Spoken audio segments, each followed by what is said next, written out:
Namaste, and welcome to our continuing series on the life divine with our beloved Ranga. We are on page 809, and we'll begin with the sentence, "It is possible to suppose," but prior to that, Ranga will give us the summary of the previous paragraph. We have spoken earlier of the power of man's creative imagination.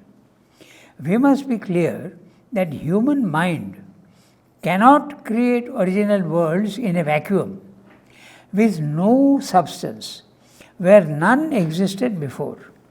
He can make secondary formations and add creations of his own to already existing worlds with substance. If he is given the substance, he can create worlds with that substance that is available to him at the mental plane. Mind is powerful indeed, much more than is normally thought of. Man's mind can make formations in its own and even in other minds, and make them effective even in inconscient matter. We discussed this last time. But original primary creation is not within his capacity. Real idea creation of real worlds belongs only to the supreme superconscient. But as man's consciousness grows, it enters these supraphysical fields which are pre-existent, independent of himself. By this contactual entrance, he grows in power and makes formations, symbol shapes, images. These become his self-created worlds which can powerfully influence his earthly life. But this does not mean that he creates these worlds. He enters into them and acquires their powers and their characteristics. Thus, man enlarges himself, grows in power and knowledge, but the veil of nations has first to be lifted before all this becomes possible.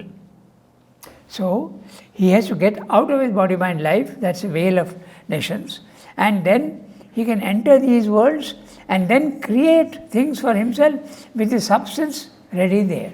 Just as man can create things in the physical world with matter. He has created so many things. He has created the mobile, the TV, the car, the aeroplane.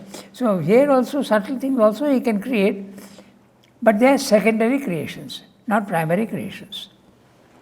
Now, Srimati is discussing the formation of these subtle planes. From where is it coming? Who is creating? Is it created from the superconscient, or is it from the inconscient? That's what. Or is it a subsequent? Pardon? Is it a subsequent creation? That's right. So, if it is the superconscient which comes down, then these are created after the involution. Or is it that the inconscient itself is creating one by one? The inconscient is the originator of and creator of all these things. So, that's what he's going to discuss. We'll read the para.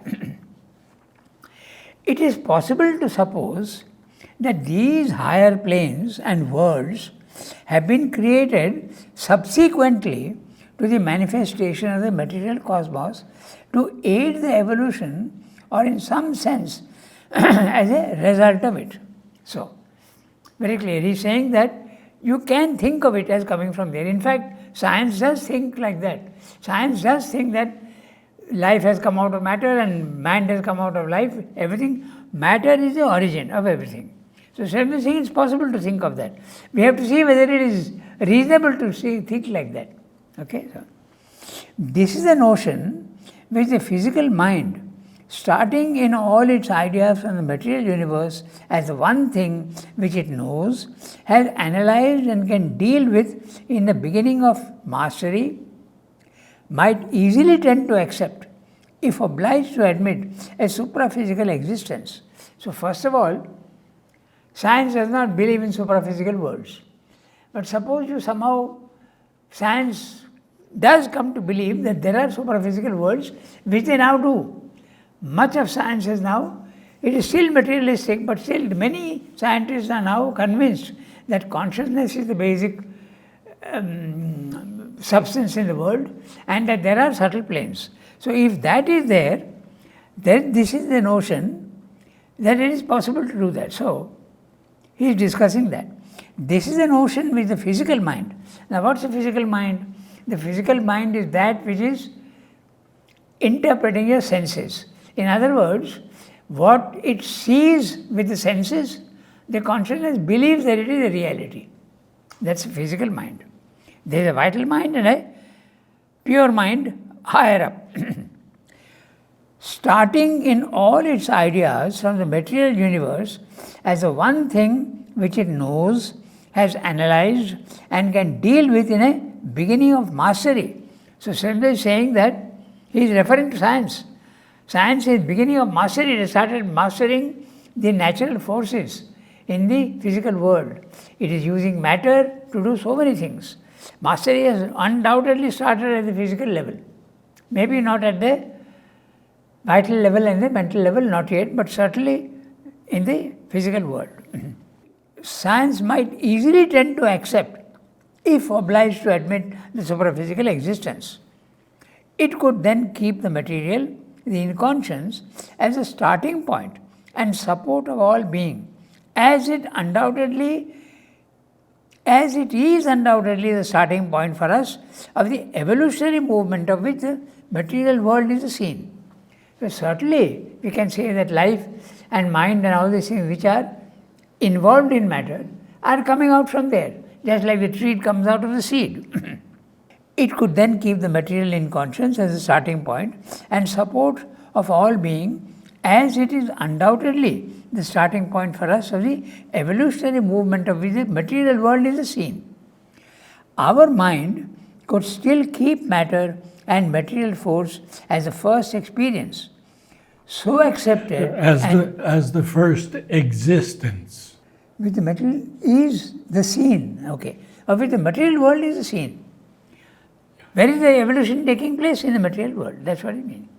Our mind could still keep matter and material force as the first existence, the origin. Now, the parenthetical phrase, so accepted and cherished by it, because it's the first thing that it knows, the one thing that is always securely present and knowable. So, now we have to read the sentence, eliminating this parenthetical phrase. Our mind could still keep matter and material force as the first existence and maintain the spiritual and the supraphysical in a dependence upon the assured foundation in matter. We'll read the footnote afterwards. But how then were these other worlds created? By what force? By what instrumentality? It has created life and mind. So from where? How is it created? What's the methodology by which it created these? It might be the life and mind developing out of the inconscient, which have at the same time developed these other worlds or planes in the subliminal consciousness of the living beings who appear in it. To the subliminal being in life and after death, for it is the inner being that survives the death of the body, these worlds might be real because sensible to its wider range of consciousness. So, the subliminal being is the subtler part of man, the consciousness is there behind. The one that is above is the superconscient, and the one that is below is the subconscient. So when there is a death in the body, the being goes into subliminal consciousness. So, to the subliminal being in life and after death, for it is the inner being that survives the death of the body, these worlds might be real because sensible to its wider range of consciousness. It would move in them with that sense of reality, derivative perhaps, but convincing, and it would send up its experience of them as belief and imagination to the surface being. Srila is discussing the theory that let us assume that the physical world is the reality, and somehow we have got the scientists or the materialists to believe that there are supraphysical worlds. Then what happens? After death, the being goes into the subliminal being and then sees it as reality. It may be a secondary reality, but it's a reality, and comes back with them as its experiences.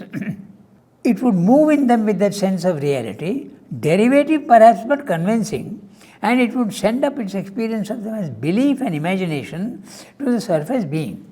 So, when you have these subtle experiences, you see them as reality. When you come back into your body, they become beliefs and you imagine them, because now you are not experiencing them but imagining them to the surface being. This is a possible account if we accept consciousness as a real creative power or agent and all things as formations of consciousness, which science has accepted now. So, it's possible to think of it in this way. That's what Swami is saying. But it would not give to the supraphysical planes of being the unsubstantiality or less palpable reality which the physical mind would like to attach to them. So, Swami is saying that it is possible to think of it in that way, but it will not say, like the materialists would say, that those worlds are fictitious worlds, because they have experienced them. And you come back and you say that no, they are not fictitious, but they are realities of another order, a subtler order. Okay, so, but it will not give to the supraphysical planes of being the unsubstantiality or less palpable reality which the physical mind would like to attach to them. Replace physical mind with the materialist or the scientist. Okay, so they would have the same reality in themselves as the physical world or plane of physical experience has its own order. So, just as the physical world has got its own reality, its own laws, its own rules and regulations, exactly in the same way, the subtler worlds also have their realities and their own laws. That's what Swami is saying. So, I'll read the summary. In short, we'll see what he's saying. Another question now arises. Have these supraphysical worlds been created in the downward evolutionary descent, or have they been created from the inconscient in the upward evolutionary ascent? Okay? So, simply is saying, let us say that there's hypothesis that we are starting from the inconscient. It is possible to hold that these higher worlds have come into existence after the involution into matter. The physical mind of man easily accepts this view because to it, matter is the primary reality, even if it admits the reality of the higher worlds. Matter would then be considered the starting point for the evolution, which it undoubtedly is in a certain sense. But the physical mind could consider matter as the primary real fact and these other worlds as secondary developments dependent upon matter. Okay? It's possible to think of it that way. But how then were life and mind created? By what process of instrumentality? Then he'll discuss it in the next para. Okay? He is still considering that these subtle physical worlds have been originated from the inconscient. Okay. If in this or some other way, the higher worlds were developed subsequently to the creation of the material world, the primary creation, by a larger secret evolution out of the inconscient, it must have been done by some all-soul in its emergence, by a process of which we can have no knowledge, and for the purpose of the evolution here as adjuncts to it or as its larger consequences, so that life and mind and spirit might be able to move in fields of a freer scope with a repercussion of these greater powers and experiences on the material expression. So, simply saying, it's possible to think that the supraphysical worlds have been created by the inconscient. How? We have admitted consciousness. So, the all conscience, or the all soul has created these from the inconscient, it has created. And why? Because to help it rise even higher up. So, the subtle physical worlds are created for the evolution to go faster. Okay? These are all the hypotheses. Now he says, let's look at it more closely. But against this hypothesis, there stands the fact that we find these higher worlds in our vision and experience of them to be in no way based upon the material universe, in no way its results, but rather greater terms of being, larger and freer ranges of consciousness, and all the action of the material plane looks more like the result and not the origin of these greater terms, derivative from them, even partly dependent on them in its evolutionary endeavor.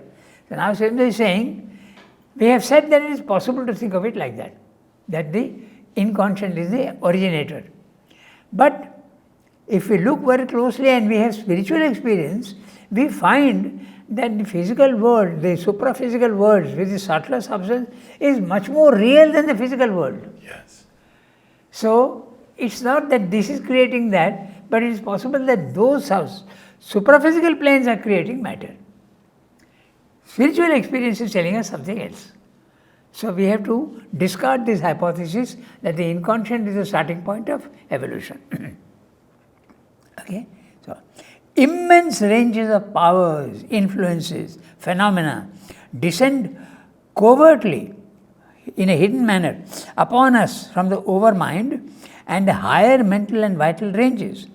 But of these, only a part, a selection as it were, restricted number, can stage and realize themselves in the order of the physical world. The rest await their time and proper circumstance for revelation in physical term and form, for their part in the terrestrial evolution, which is at the same time an evolution of all the powers of the spirit. So he is saying that constantly these supraphysical planes are sending down their influences, but all of them are not able to come into this one, so they are waiting for the chance to come into it. The physical world is very dense, so subtle forces cannot enter into density very easily. It's like a room which is already overcrowded and others want to come into the room but they can't. So they wait there, let's see, when we get a chance we will come in.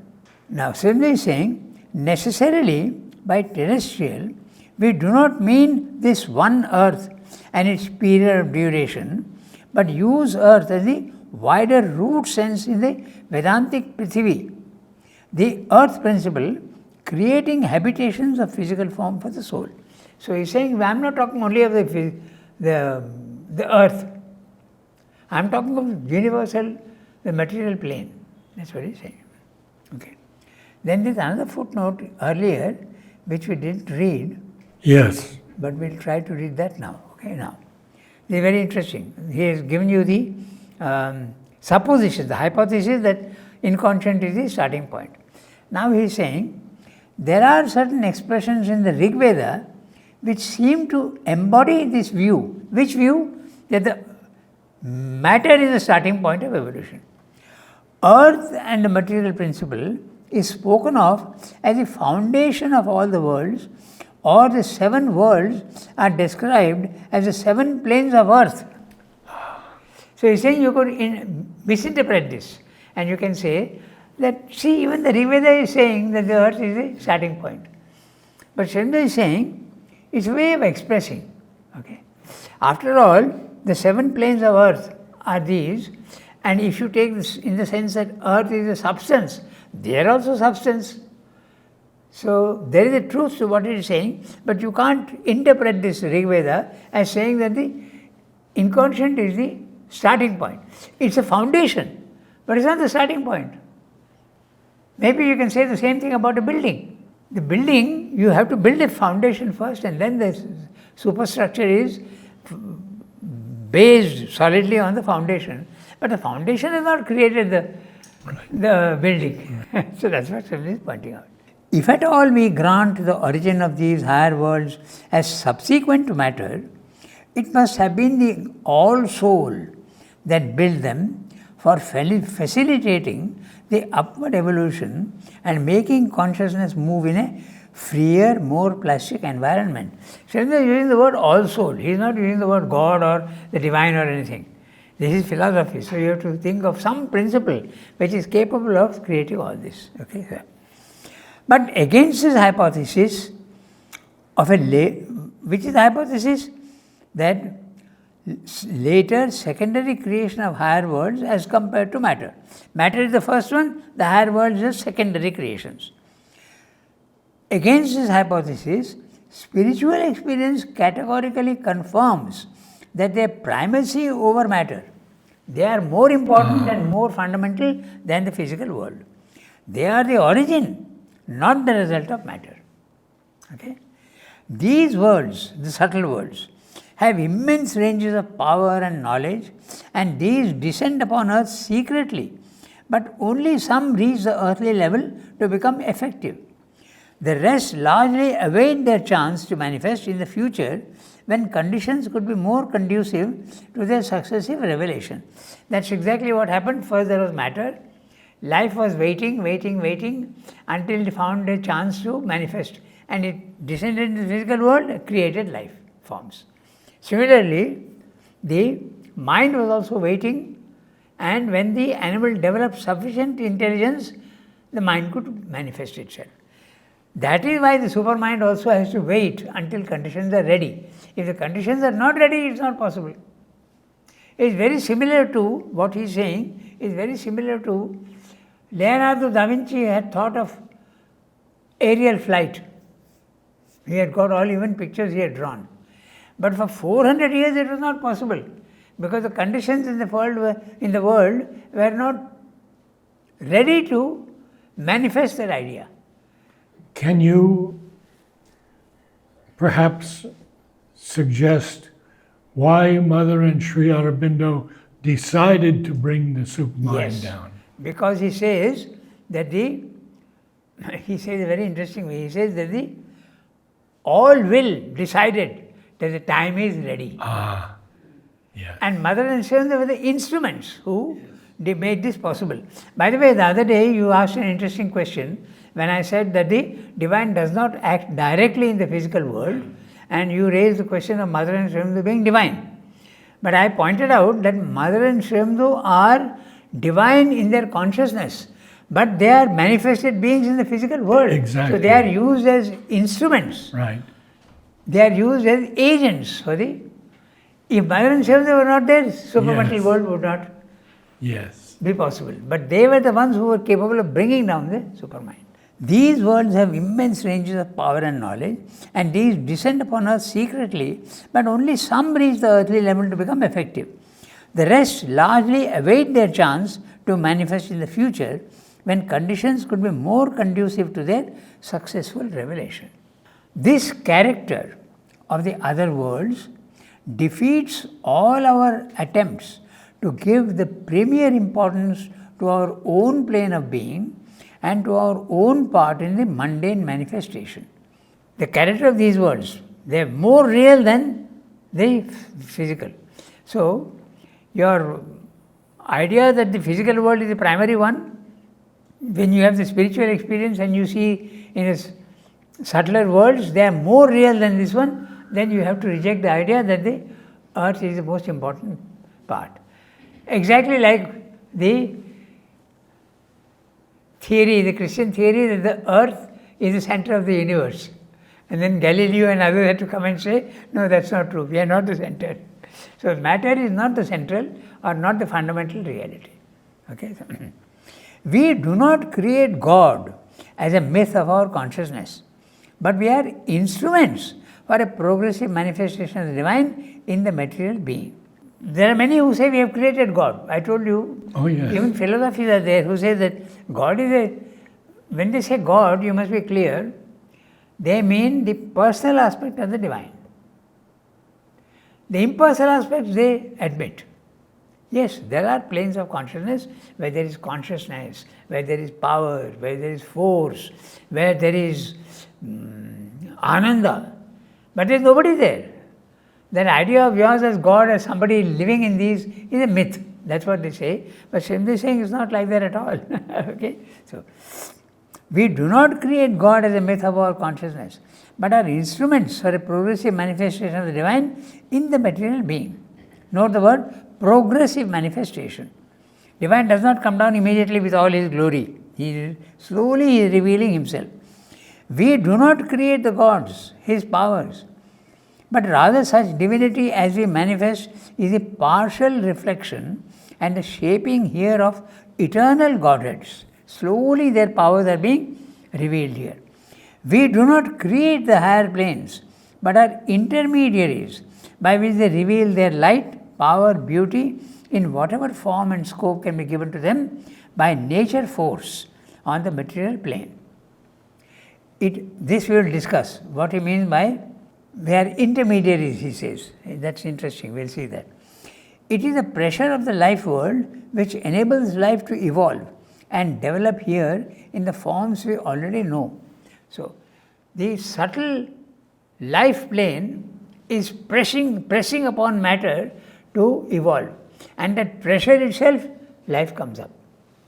I gave an interesting example. Even in the physical world, you have two jars and they are connected with a rubber tube, and if you put water in one, it settles at the same level. But if you press one, the other rises. So exactly in the same way, when the subtle life plane is pressing upon the earth, from the earth, that which life is already inherent there, it comes up. That's what. So the pressure from the higher worlds is absolutely essential. By nature force on the material plane. It is the pressure of the life world which enables life to evolve and develop here in the forms we already know. What does he mean by the forms we already know? Animals, vegetable, trees, plants, flora and fauna. That's what he means by forms we already know. It is that increasing pressure which drives it to aspire in us to a greater revelation of itself, and will one day deliver the mortal from his subjection to the narrow limitations of his present incompetent and restricting physicality. So he's saying, is this aspiration of man is coming because there is a pressure from above. If the pressure from above was not there, probably there would be no evolution, nor would we think of God. Okay, so it is the pressure of the mind world which evolves and develops mind here and helps us to find a leverage of our mental self-uplifting and expansion, so that we may hope to enlarge continually our self of intelligence and even to break the prison walls of our matter-bound physical mentality. It is the pressure of the supramental and spiritual worlds which is preparing to develop here the manifest power of the spirit, and by it open our being on the physical plane into the freedom and infinity of the superconscious divine. That contact, that pressure can alone liberate from the apparent inconscience, which was our starting point, the all-conscient Godhead concealed in us. So it is the pressure on the supramental which will allow the supramental, the evolution to go to the supramental level. In this order of things, our human consciousness is the instrument, the intermediary. It is the point in the development of light and power out of the inconscience at which liberation becomes possible. A greater role than this we cannot attribute to it. But this is great enough, for it makes our humanity all important for the supreme purpose of evolutionary nature. So Siddha is saying something interesting here. He is saying, suppose the individual didn't exist, man didn't exist, then the discovery of these higher worlds would never come.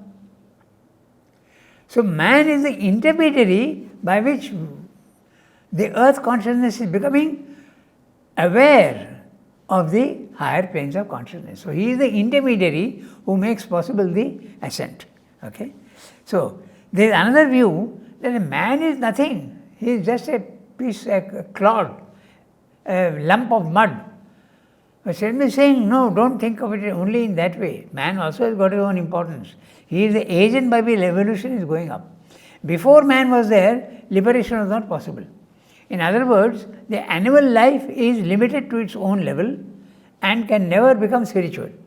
So man has to come, and then now the evolution has taken a conscious turn when man has come. So it's very important. Okay? So he is saying, it makes this humanity all important for the supreme purpose of evolution in nature. Man is important. So, I read the summary of what is said here. When we experience the nature of these immense, infinite worlds, we have perforce to deny the premier importance to matter and man's exaggerated importance on earth. When you realize those physical worlds, they are far more real than the physical earth. Okay? Man does not create God, but he is an instrument for his manifestation on earth. Man does not create the gods or the power of the divine. Rather, we reflect very imperfectly their grandeur and greatness. Man does not create these higher planes. We are the instrument by which they reveal their power, light, beauty on earth. It is the life force that here evolves earthly life into higher and more perfect forms. It is the pressure of their life force that triggers our aspiration to perfection. It is their mind force that perfects man's intelligence and eventually enables him to break out of the matter-bound prison house of matter. It is the pressure of the supramental that is preparing the next step of evolution, which will reveal spirit in matter. Man is, in this universal scheme, an instrument, an intermediary. His advent on earth signals the point at which liberation becomes possible and spirit can reveal itself in matter. This is his importance. This is man's importance, but nothing more than that. But as it is, it's a sufficiently important role. So we don't need to belittle man. He is as important as the divine, if you want. Okay, so at the same time, there are some elements in our subliminal experience which raise a point of question against any invariable priority of the other worlds to the material existence. Now this is Shreyab though, always. He is saying that I have said something, but let us see whether it is true or whether there can be another example. So he is saying, at the same time, there are some elements in our subliminal experience which raise a point of question against any invariable priority of the other worlds to the material existence. One such indication is that in the vision of after-death experience, there is a persistent tradition of residence in conditions which seem to be a supraphysical prolongation of earth conditions, earth nature, earth experience. So, he is saying that after death when you go, the living conditions in those higher planes are very similar to the earth existence. The same type of work, the same type of movement, the same, you live in a house, okay? It's a subtle word. So, this is what he is saying. So, this is one point. Another is that in the life worlds especially, we find formulations of which seem to resemble the inferior movements of earth existence. So, whatever is here, we also find there. That's what he is saying. Here are already embodied the principles of darkness, falsehood, incapacity, and evil, which we have supposed to be consequent upon the evolution out of the material inconscience. So, when you go there, you find there also there is darkness, there is falsehood, there is incapacity and evil in the life planes of consciousness. So, that raises a question. Okay? That's what he is saying. He is going to discuss that. Okay? So, it seems even to be the fact that the vital worlds are the natural home of the power that most disturb human life.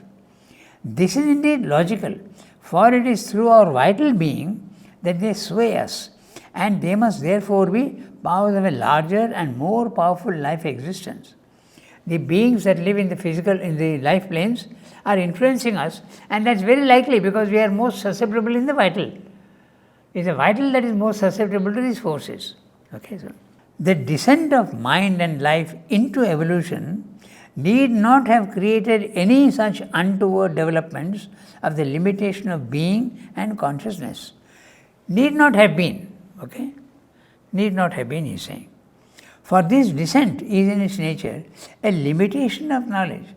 Existence and cognition and delight of being confine themselves in a lesser truth and good and beauty and its inferior harmony and move according to that law of a narrower light, but in such a movement, darkness and suffering and evil are not obligatory phenomena.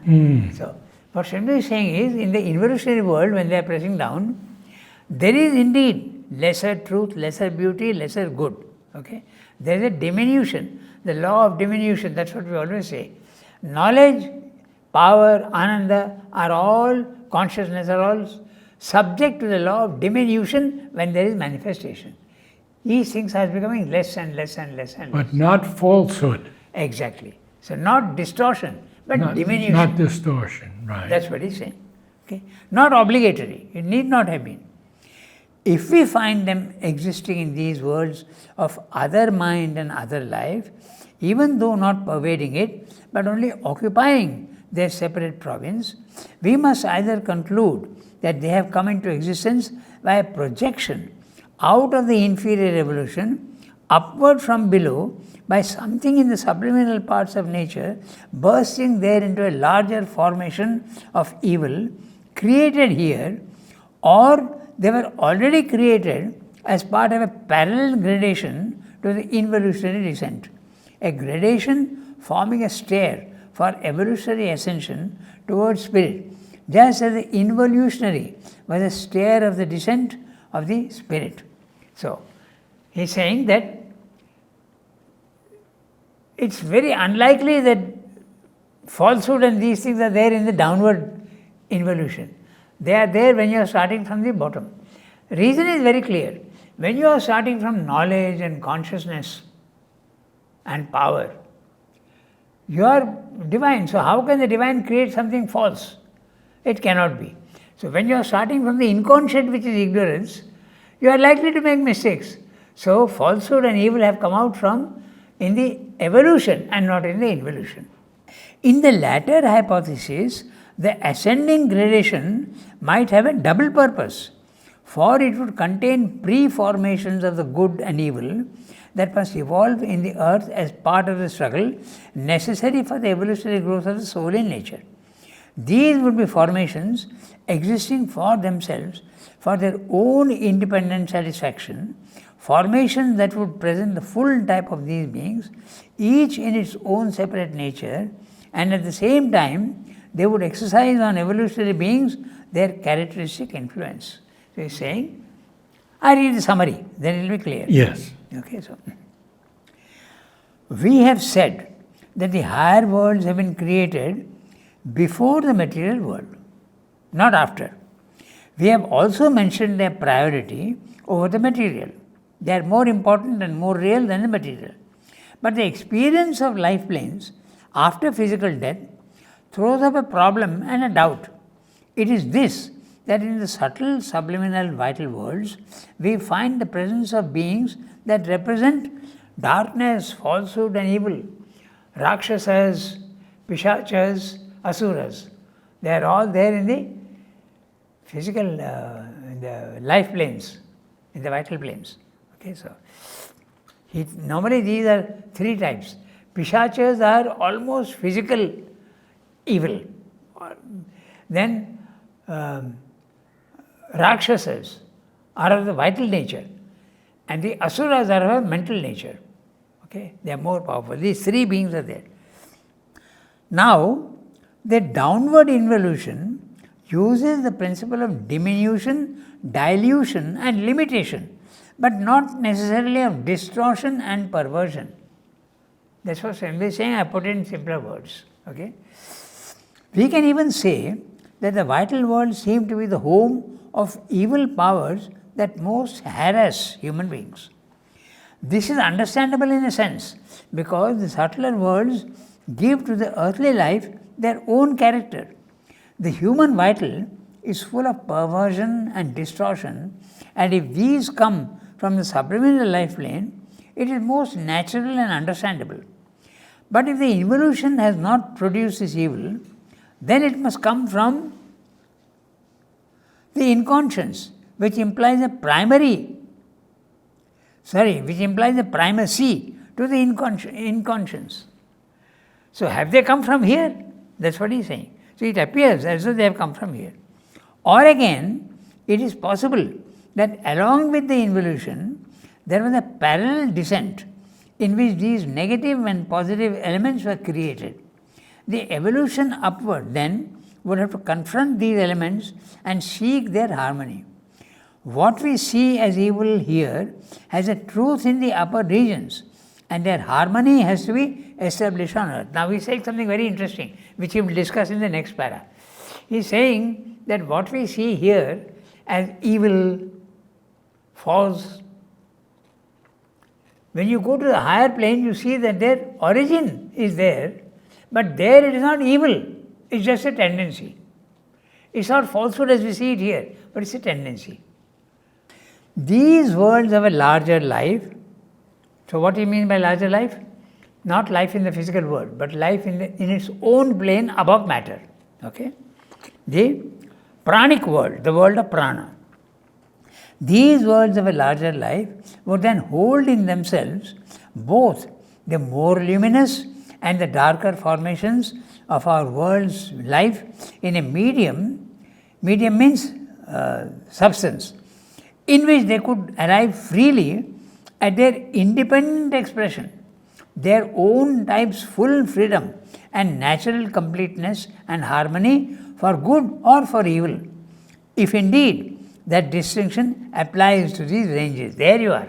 So he is saying that what we see here as good and evil you can't really say that of the worlds in the life planes. They are tendencies and they satisfy themselves. Here we have desire and we can't satisfy our desire very easily. But there in the life plane, desires are always satisfied. Ah. That's what he's saying. Any movement which is there, it can find its full expression. Okay?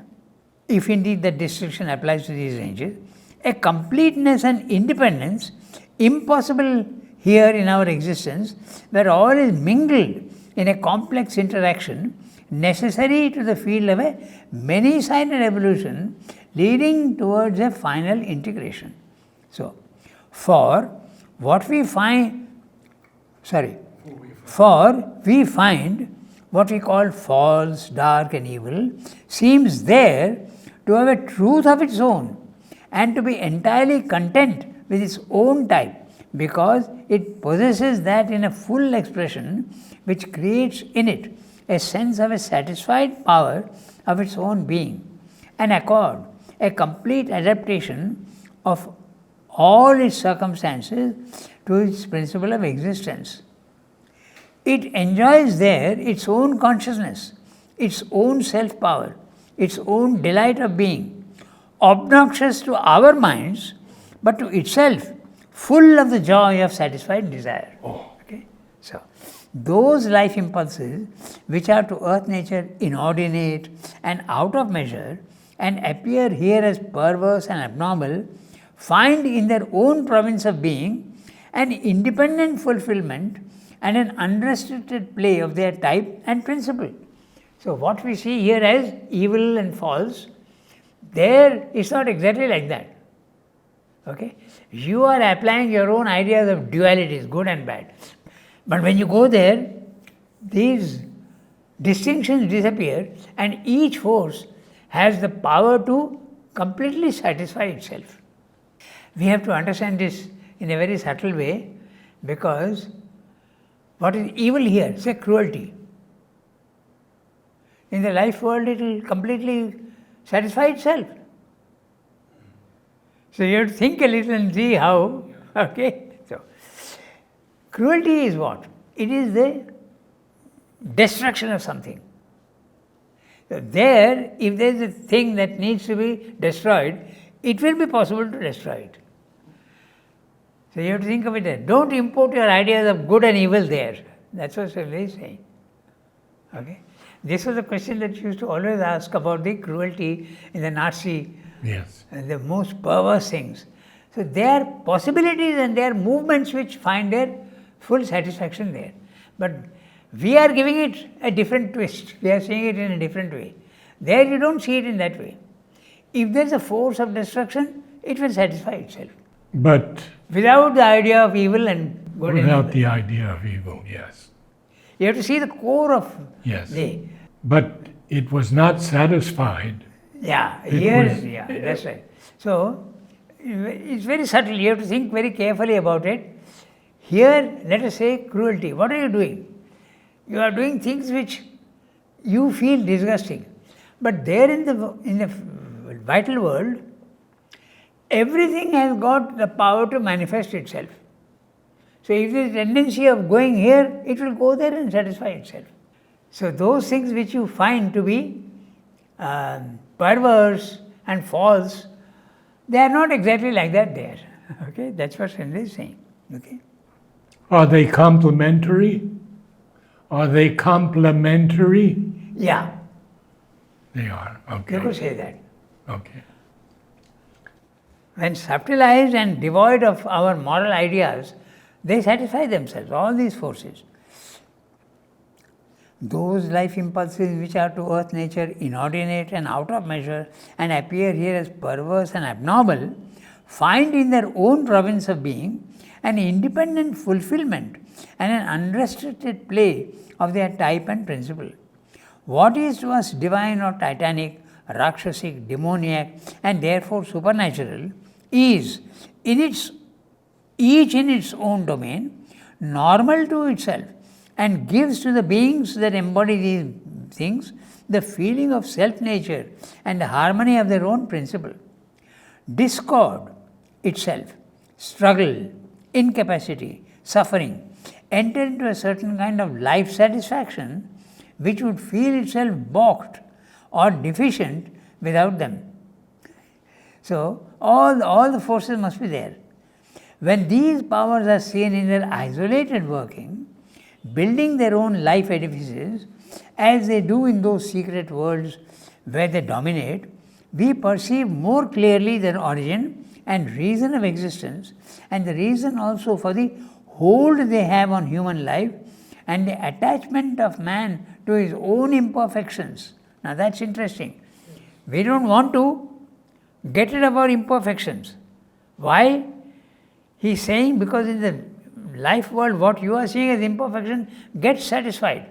But here we are not getting satisfied, so we cling on to them for satisfaction. Okay? Very interesting what he's saying. Okay? And the reason also for the hold they have on human life and the attachment of man to his own imperfections.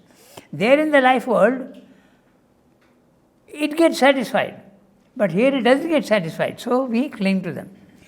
To his life drama of victory and failure, happiness and suffering, laughter and tears, sin and virtue.